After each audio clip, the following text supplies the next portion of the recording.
Hello students, आज हम topic करेंगे axioms of probability and probability set function, जो कि हमारा टॉपिक है from the book of probability and statistics.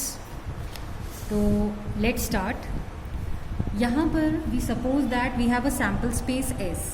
ठीक है, हमारे पास हम मान के चलते हैं कि हमारे पास एक सैम्पल स्पेस एस है, ओके, जिसमें कि हमारे पास S जो है डिस्क्रीट भी हो सकता है और नॉन डिस्क्रीट भी हो सकता है।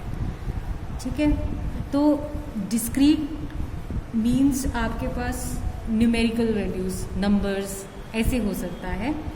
तो ये सारे के सारे सब सेट्स बनते हैं। जैसे हमारे पास सैम्पल स्पेस है, अगर हम एक कॉइन टॉस करते हैं जिसमें एक बार हेड और एक बार टेल आने के चांसेस, हम ये सैम्पल स्पेस है, प्रोबेबिलिटी है कि हेड भी आ सकता है, टेल भी आ सकते हैं। जितने भी आपके पास चांसेस हैं इसके आने के, जो जो चीज़ें आ सकती हैं उसे हम सैम्पल स्पेस में इंक्लूड करते हैं।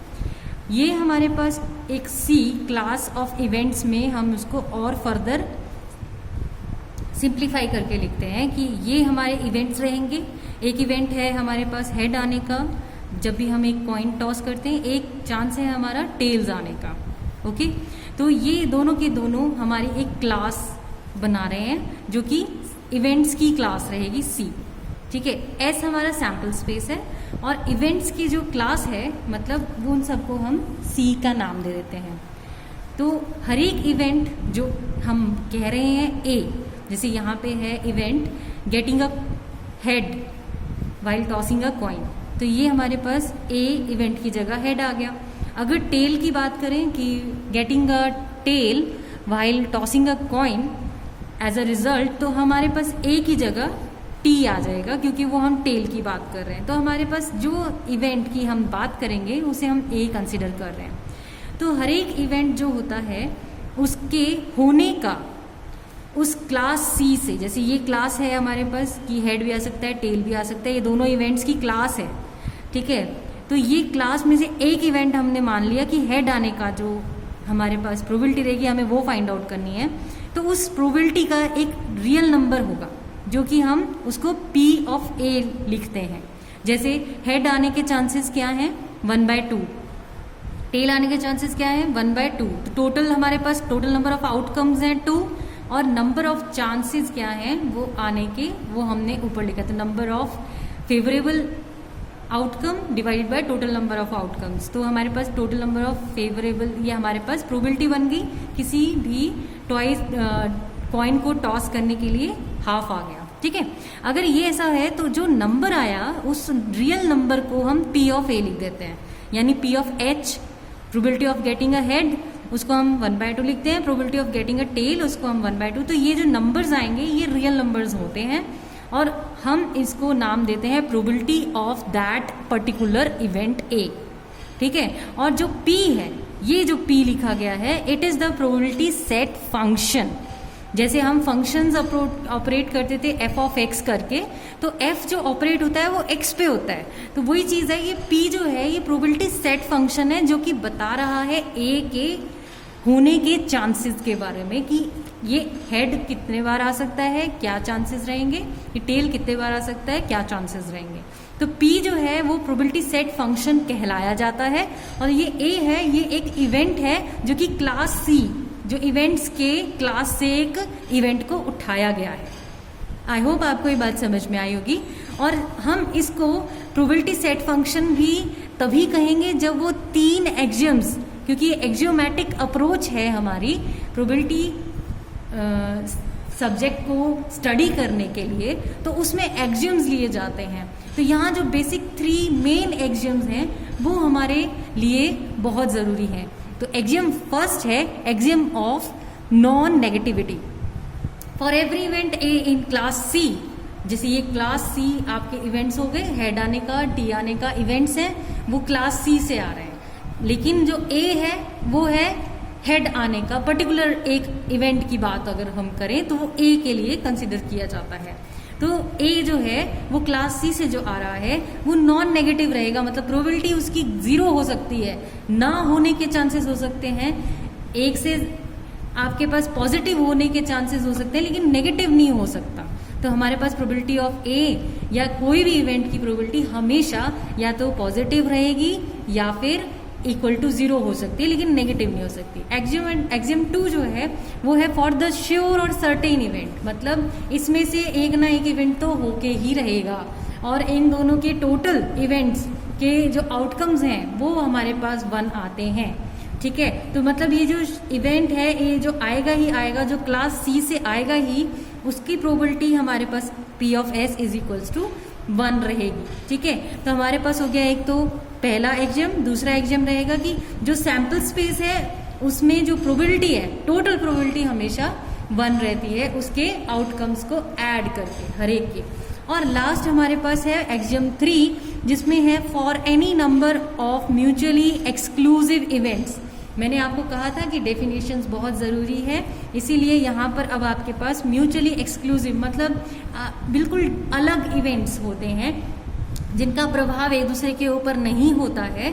तो हमारे पास एक्सियम ऑफ एडिटिविटी आती है कि हमारे पास जो A1, A2, AN या इन्फिनिटी जहाँ तक भी आपके पास एलिमेंट्स हैं, जहाँ तक भी आपके पास इवेंट्स हैं, वो क्लास सी से लिए गए हैं।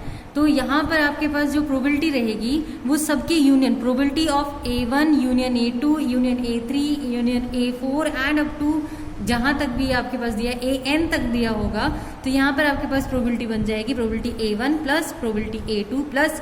ये तभी होता है जब ये म्यूचुअली एक्सक्लूसिव होता है, अदरवाइज आप ये नहीं लिख सकते हैं। तो ये 3 आपके पास एक्सियम्स रहेंगे और इसी के लिए हम करते हैं। अब जैसे म्यूचुअली एक्सक्लूसिव हमारे पास सिर्फ 2 इवेंट्स हैं, फॉर एग्जांपल A1 और A2 ही है, तो probability of A1 union A2 क्या रहेगा, is equal to probability of A1 plus probability of A2। और इसको हम एजियोमेट्रिक डेफिनेशन की तरीके से लेते हैं प्रोबेबिलिटी की।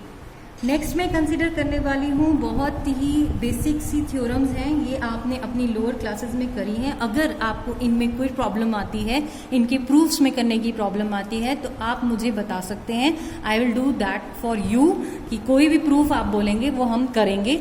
पर फिलहाल मैं आपको ये बता देती हूँ कि आपके सिलेबस में जो जो थ्योरम्स हैं और जो हमें आगे ज़रूरी रहेंगी, जो बेसिक थ्योरम्स हमें ज़रूरी रहेंगी, जो आपने पहले भी करी हुई हैं, अगर इनमें भी आपको डाउट आता है तो आप मुझे बताइएगा। और ये आनी ज़रूरी है क्योंकि इनके प्रूफ्स एग्जाम्स में आते हैं। क्योंकि ये बेसिक है इसीलिए सिर्फ मैं आपको उनका आउटलुक बता रही हूँ। इसके बाद आप अगर कोई प्रूफ में प्रॉब्लम आती है तो मैं इसकी वीडियो भी आपको सेंड कर दूंगी, आप बस मुझे बता दीजिएगा। तो पहले आप देख लीजिए हमारी फर्स्ट थ्योरम क्या रहेगी।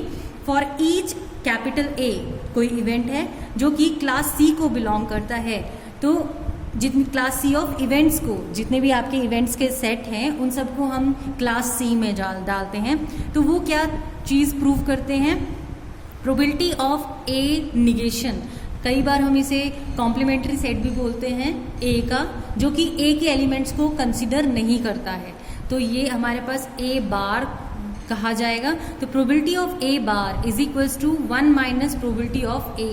तो क्योंकि हमारे पास टोटल प्रोबेबिलिटी क्या होती है, probability of A plus probability of A bar is equals to 1, तो इसीलिए हमने इसको इस तरीके से, इसकी प्रूफ में भी यही चीज़ आएगी। बट इसका प्रूफ आप खुद करने की कोशिश करिएगा, अगर नहीं होता है तो हम बताएंगे। लेकिन पहले आप ये थ्योरम्स को देख लेते हैं कि हमारी ये रिजल्ट्स हमें माइंड में लेके चलना है। पूरी बुक में जब हमारे को ये पूछा जाए तो हमें ये रिजल्ट्स ध्यान में होने चाहिए, क्योंकि इन रिजल्ट्स का यूज़ आगे कई थ्योरम्स में होता है। तो probability of A bar is equals to 1 minus probability of A, और वाइस वर्सा हम कह सकते हैं probability of A is equals to 1 minus probability of A bar. दूसरी थ्योरम है the probability of null set. Null set आपको पता है, हम इसको कई बार फाई की तरीके से भी रिप्रेजेंट करते हैं, या एम्प्टी सेट जो होती है उसकी प्रोबेबिलिटी 0 होती है। तो probability of phi is equals to 0। ये आपको प्रूव करना भी आना चाहिए। ये बेसिकली हम सैम्पल स्पेस की हेल्प से प्रूव करते हैं कि जो हमारा सैम्पल स्पेस है और जो फाई सेट होता है उसका यूनियन फाई होता है या एस होता है।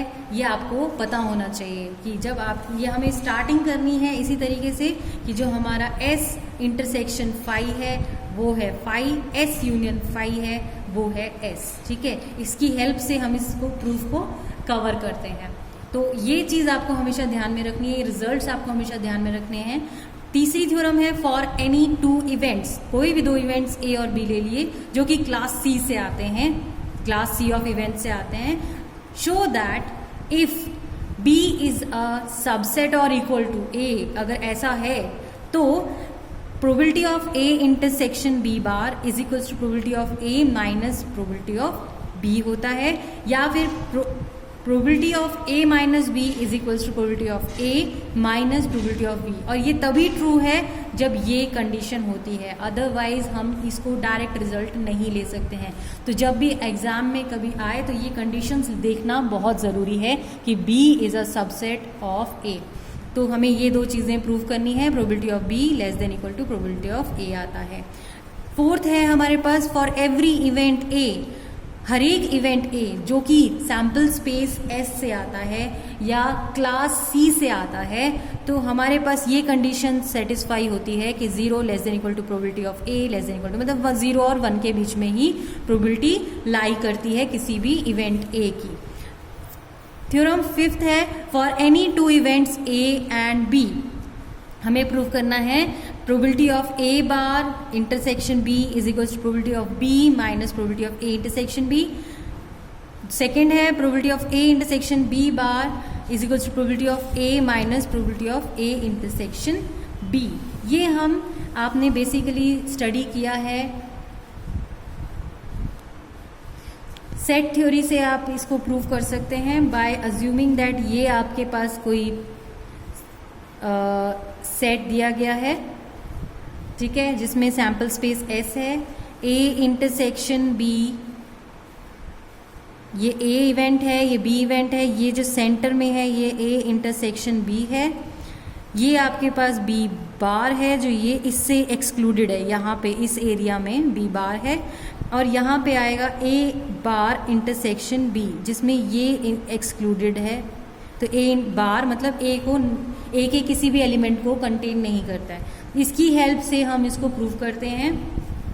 तो सेट थ्योरी भी आपको ध्यान में होनी चाहिए, कैसे हम वहाँ पे ग्राफ से प्रूव करते थे। नेक्स्ट है हमारे पास theorem 6, addition theorem of probability.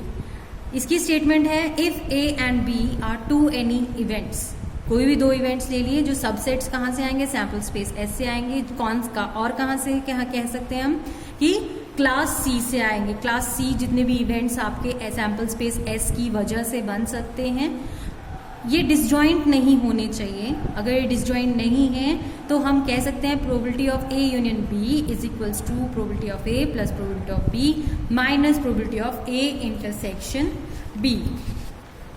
ये आपने पहले भी सेट थ्योरी में स्टडी किया है। इसको प्रोबेबिलिटी के जरिए कैसे प्रूव करते हैं वो आपने देखना है। अगर आपको डाउट रहता है तो आप मुझे बताइएगा। तो नेक्स्ट है हमारे पास थ्योरम जो हमें पता होनी चाहिए, जो नेक्स्ट रिजल्ट है हमें पता होना चाहिए। For any events A and B we have to prove that probability of A is equals to probability of A intersection B plus probability of A intersection B bar. Okay, ये बहुत ज़रूरी है और ये बहुत ही इम्पॉर्टेंट है। कई बार ये भी एग्जाम्स में पूछा जाता है, इसकी कोरोलरीज भी हैं, आपको इसको भी ध्यान से करना है। नेक्स्ट है हमारे पास for any N events A1 A2 AN, अगर कोई सैम्पल स्पेस में है तो हम इसको समीशन या फिर यूनियन के रिलेशन में कैसे लिख सकते हैं। तो यहाँ प्रोबेबिलिटी ऑफ, जैसे हम लिखते हैं A1 union A2 union A3 and so on, तो वैसे यहाँ पर यूनियन रहेगा। I 1 से लेके N तक है AI, ये ध्यान रखिएगा। यहाँ पर I जो है 1 से लेके N तक है, मतलब A1 A2 A3 plus union जो भी आ रहे हैं वो AN तक जाएंगे। ठीक है, ये इसकी नोटेशन है यूनियन की। फिर हम इसको समीशन की फॉर्म में लिखेंगे I 1 से लेके N तक प्रोबेबिलिटी ऑफ ए। ये तो आप पहले भी देख चुके हैं, यहाँ पे ये एक जनरल फॉर्म है। यहाँ देख लीजिए, यहाँ दो इवेंट्स थे तो यहाँ A यूनियन B था, पहला एलिमेंट PA, फिर उसके बाद नेक्स्ट आपका इंटरसेक्शन में आ रहा है। तो ये सारे PA PB ये दोनों के दोनों इसी समीशन से आए हैं, minus PA union A intersection B, वो चीज़ हमने यहाँ पर लिखी है। नेक्स्ट हमारे पास प्लस आएगा जो कि I और J और K, क्योंकि 3 एलिमेंट्स हैं, N तक हमारे पास जा रहे हैं तो हमें 3 ऐसे A1 union A2 union A3 जैसे हम लिखते हैं। तो यहाँ पे हमारे पास इंटरसेक्शन है, तो A1 intersection A2 intersection A3, यहाँ पे प्लस का साइन है, मतलब ये जनरल फॉर्म लिखी गई है इस प्रूफ की। ठीक है, तो यहाँ पर आपके पास समीशन आ रही है 1 से लेके n तक, A1 A2 A3 A4 A5 A6 A2 A3 A4, इस तरीके से इंटरसेक्शंस आएंगे, plus up to -1 raise to the power n कि कितने n मतलब कितने एलिमेंट्स हैं उस सेट में। अगर 3 है तो 3 तक जाएगा, 2 है तो 2 तक जाएगा। 2 से आप यहाँ पे ऑटोमेटिकली चेक कर सकते हो बाय इंडक्शन। तो ये चीज हमने प्रूव करनी है by the help of mathematical induction. तो यहाँ तक जितने भी थ्योरम्स हैं इनके प्रूफ्स आपने देख लेने हैं। कोई डाउट आता है तो ज़रूर पूछिएगा। Thank you.